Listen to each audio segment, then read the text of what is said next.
I'm Allie with Potomac Beads. Join me in creating this lovely and elegant Sea Stroll necklace featuring our WaveTrios as well as some beautiful Potomac crystals. Remember, if you do need any supplies to get started on this project, check out the links below to shop with us online. Gather up all your materials and get ready to create this nice, sparkly, blingy design. So I have my materials laid out here, my WaveTrios, my 1.5 by 2 millimeter Rondelles in the light sapphire color, my crystal ovals in that oval nugget Montana blue, as well as my drop, my pear drop in the Montana blue, which does have a hole the whole way through, and then some 15 O's in the crystal lab fool to bounce off the silver from the WaveTrio. I have a thread and needle here. I have a size 11 English beading needle, and then I have some .006 white wildfire thread. The one thing that you want to make sure is when you're adding a stop bead or a bead that's going to stop the beads from falling off, I left a good 15 to 16 inches prior to that stop bead. That's going to allow me to put the needle on the other end and attach my beads for the chain portion with the 15 O's and the crystals. So I have 3 of my WaveTrios sitting here because you're going to start thinking about this in a rotation of 3, and then we'll keep going with the same pattern. What I want you to do is face all of your 3 WaveTrios that you're starting out with so that they look like birds flying. We're going to start by gathering our most top here. We're going through the middle. So I have the stop bead on. I'm going to sew through the middle of that WaveTrio from the open side or the arch side down toward the bottom. That's going to stop my stop bead right there along the top. From here, I'm going to use my crystals. So for my crystals, I want to put on 1, 2, 3, and 4 of my rondelles. And then I'm going through the middle of the first one. I'm going to go through the first hole. So I'm through the second hole of the first one. I'm going to go through the first hole of the second one. Now this can flip all around as I'm working on it, but that's going to be the start to our project.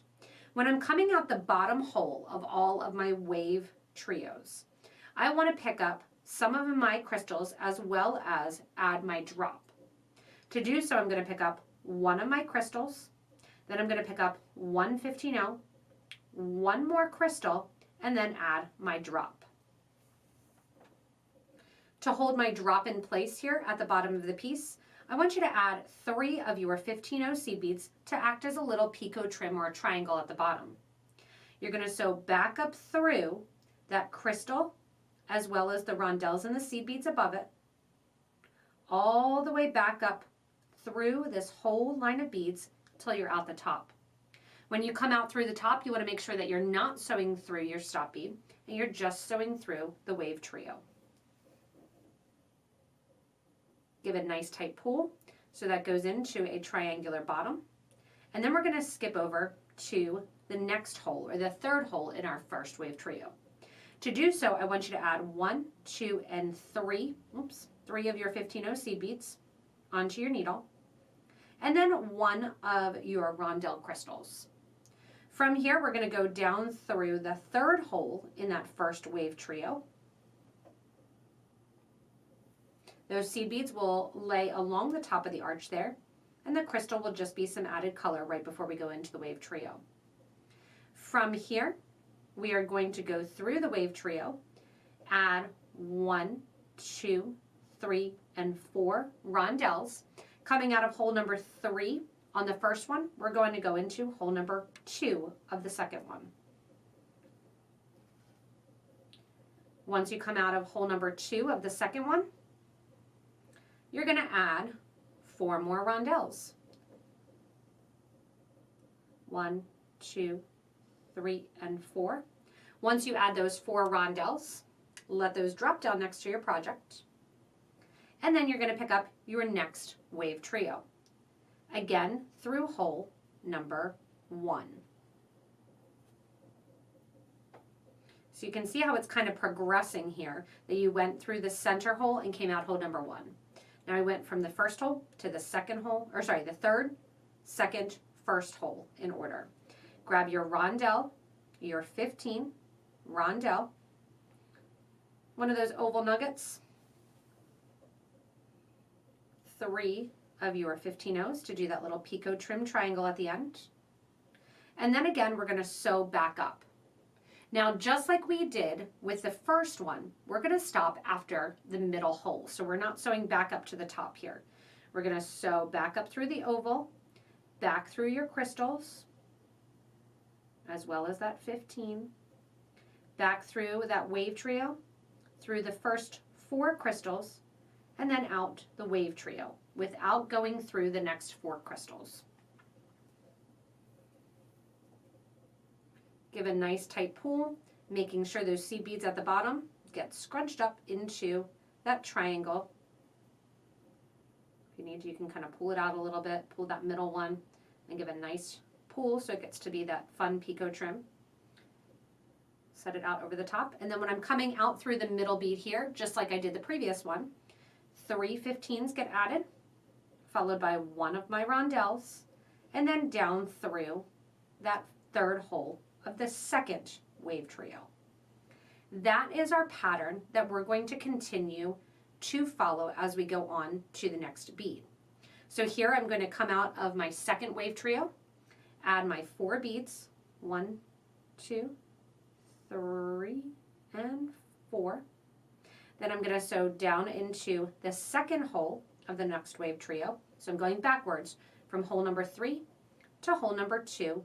And then I'm going to grab another one of my WaveTrios and go into hole number 1, just like I did at the start.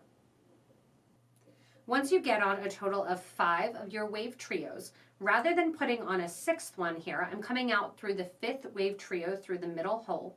I want you to put on 1 of your crystals and 1 of your 15-0s. If you want more than 4 crystals, you'll keep going, and whenever you decide that you have enough of those oval nuggets hanging and enough in the design, you'll stop so we can get ready to put in our Montana drop. I'm going to go back up through just the crystal and the WaveTrio, skipping over that 15-0 seed bead. Give a nice tight pull, and we're going to progress just like we would if we were going from the middle hole to the upper hole, adding in 1, 2, and 3 of our 15-0 seed beads, followed by 1 of our crystals, and then down into that 1st hole. This is going to be what centers and what works as the focal point for our crystal drop. So our crystal drop is going to come right here out of the middle, and to do so, I want you to add 1, 2, and 3 15-0s, followed by 3 crystals followed by 1 15-0, down through the crystal to the bottom. Then we're going to add 1 of our crystal rondelles here to the bottom, and then also 3 of our 15-0 seed beads.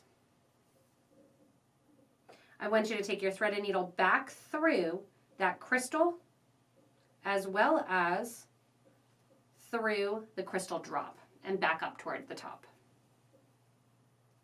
Once you do so, you want to pull tight to make sure that you have that little picot trim at the bottom. Now what we're going to do is work in reverse. So coming out the crystal, I want you to add 1 15-0, dump out a couple more crystals here, followed by 1, 2, 3 of your crystal rondelles. Once you have those 3 crystal rondelles on the piece, you're going to go over and add the first one of your WaveTrios. To add the first WaveTrio here, we're going to go into the top hole. You want them to sit the same on each side. We're going into the top hole of that WaveTrio. Once we're out of the top hole of the WaveTrio, you're going to work again in reverse. 1 rondelle, followed by 3 15-0 seed beads. Down through that middle hole.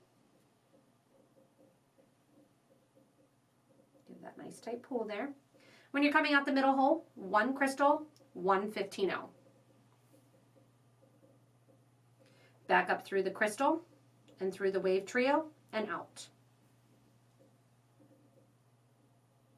Give that nice tight pull, and there we are out the top middle here. We're going to proceed up to get to the next WaveTrio to the first hole.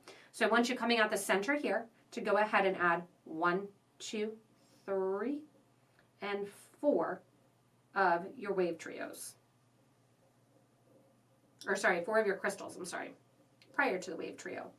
You're then going to go up through the next WaveTrio, through hole number 1. As this sits and waits for your next bead to go on. Coming out hole number 1, we're going to do that same reverse, where I do 1 crystal, followed by 1, 2, and 3 15-ohs, down through the second hole. So we're, again, just reverse from the first. Now we have to add 4 of our crystals, going down through that third hole on the first WaveTrio. When you come out there, it's time to go back to adding your drops. So you're going to add your drop with 1 crystal, 1 15, 1 crystal, and then pick up your next oval drop. From here, add 1, 2, 3 15s, back up through the oval, back up through the crystals, back up through that central line toward the top.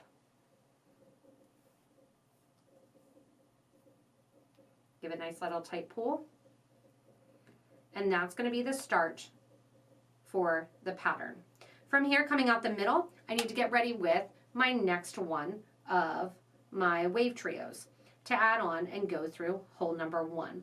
We're just doing the exact same thing, but we're doing it in reverse order. So that way it'll hang correctly as you're looking and observing it on the neck. Once you're done adding your WaveTrios, and you're going to end up with a total of 12 of your WaveTrios, if you're, or sorry, 10 of your WaveTrios rather, if you're doing it to the same regard as the size that I'm working with. Now, if you want to, one thing I wanted to say, have the center crystal hang down a little bit more. You can also attach it to the center of the piece. I kind of like the jeweled tone where it's all sitting almost even in the same regard, just bigger and brighter. So you can see how it's sitting in that nice station in the middle of the necklace.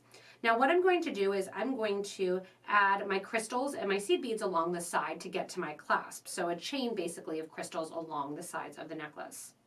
When you're coming out of your last of your WaveTrio, just like where you started on the other side, I want you to pick up 3 15-ohs and go from the top middle hole over to the end hole, that third hole here. And we'll do the same thing on this side here once we take off our stop bead. Coming out there, I want you to add 1 crystal followed by 1 15-oh, just a slight little small decoration on the end, and then back up through that third hole. From here, we're going to do a pattern for the end of the piece. It's going to begin with 1, 2, 3 of your crystals. And then you're going to go in and grab some of your 15-ohs. And you can change this pattern up however you want to. Followed by 1, 2, 3 of my 15s.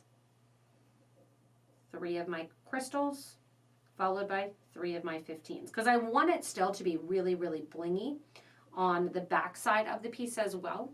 If you want it to be a little bit less blingy, you can always go with some chain and attach to some chain as well. But I'm going to continue adding on about 6 to 8 inches of my crystals in seed beads in 3 combo, getting ready to put on the side of the clasp.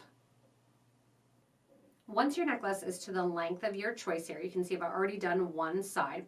You're going to add your wire guard at the end. I'm working on my second side, having taken off the stop bead and then use the reserve thread that I had there.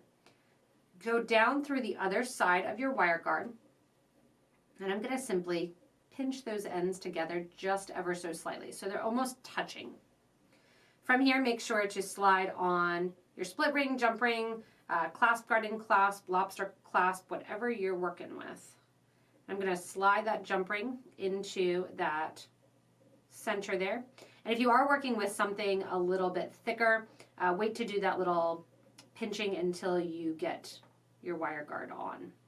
From there, I have my loop in the center. I'm going to reinforce by going back up through the other side of the wire guard. So I'm coming out of one side, going back up through the other side of the wire guard, down through the wire guard, and then back in several inches of the necklace.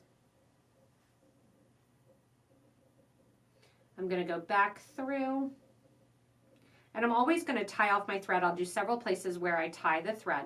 I'm back through 3 crystals, 1 set of seed beads, 3 crystals again.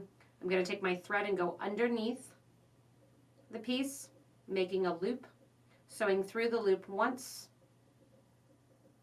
sewing through the loop twice, and that's going to tie a knot that's going to sit between these crystals and the seed beads.